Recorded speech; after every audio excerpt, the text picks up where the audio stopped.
Selection mind के video में आपका स्वागत है। आज का हमारा विषय है रेलवे और रेलवे का निजीकरण। अगर आप इस वीडियो का पीडीएफ चाहते हैं तो हमारे टेलीग्राम चैनल पर इसका पीडीएफ उपलब्ध है। आप उसे वहां से डाउनलोड कर सकते हैं। इसके बारे में जानकारी हमारे डिस्क्रिप्शन बॉक्स में उपलब्ध है। रेल मंत्री पीयूष गोयल द्वारा 109 रूटों पर 151 अतिरिक्त मॉडर्न ट्रेनें चलाने की घोषणा की गई है। इस घोषणा ने संपूर्ण रेलवे के निजीकरण को प्रश्नांकित कर दिया है। हालांकि सरकार द्वारा पुरानी चल रही ट्रेनों को निजी हाथों में सौंपने के स्थान पर नवीन ट्रेनों को सरकारी निजी भागीदारी प्रोजेक्ट के तहत लाने का प्रयास किया जा रहा है। भारत की पहली प्राइवेट ट्रेन तेजस एक्सप्रेस का संचालन पहले ही शुरू किया जा चुका है।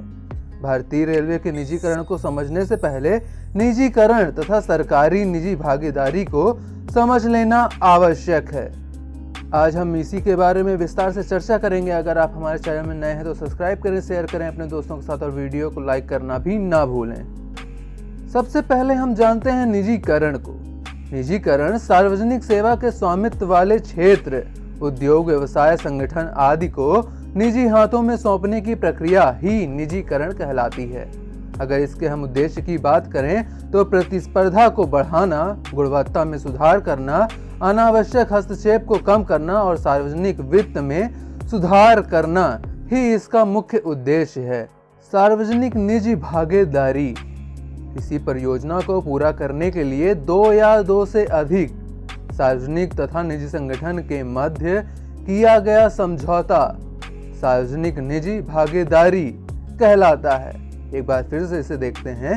किसी परियोजना को पूरा करने के लिए दो या दो से अधिक सार्वजनिक तथा निजी संगठन के मध्य किया गया समझौता ही सार्वजनिक निजी भागीदारी कहलाता है। इसे PPP, public private partnership, P3 या 3P भी कहा जाता है। आइए हम भारतीय रेल के विकास की यात्रा को जानते हैं। भारत में व्यावसायिक ट्रेन यात्रा की शुरुआत 1853 में हुई थी, जिसके बाद 1900 में भारतीय रेलवे तत्कालीन सरकार के अधीन आ गई थी। वर्ष 1952 में तत्कालीन रेल नेटवर्क को जोन में बदलने का निर्णय लिया गया और इसी वर्ष कुल 6 जोन अस्तित्व में आए। मार्च 2019 से पहले 17 जोन थे, जो कि वर्तमान में 18 हैं। 18वें जोन का नाम दक्षिण तटीय रेलवे, जिसका मुख्यालय विशाखापट्टनम में है। भारत के पास अमेरिका, चीन और रूस के बाद दुनिया में चौथा सबसे बड़ा रेल नेटवर्क है। आइए अब हम जानते हैं रेलवे में निजीकरण के मुख्य कारणों के बारे में। पहला कारण है तकनीकी स्तर पर गुणवत्ता के उच्च मानकों को प्राप्त करने में असफलता। दूसरा कारण समय प्रबंधन की समस्या, बुनियादी ढांचे और सेवाओं के आधुनिकीकरण में तालमेल में असफलता, सेवाओं से ग्राहकों में असंतुष्टि, गैर टिकट यात्रा, रखरखाव मेंटेनेंस आदि की समस्या, आर्थिक क्षति आदि। अगर हम रेलवे में निजीकरण के लाभ के बारे में जानें तो सरकार पर आर्थिक बोझ में कमी होगी, गुणवत्ता युक्त सेवा में बढ़ोतरी होगी, बेहतर बुनियादी ढांचा बनेगा, बेहतर समय प्रबंधन होगा, प्रतिस्पर्धा में भी वृद्धि होगी।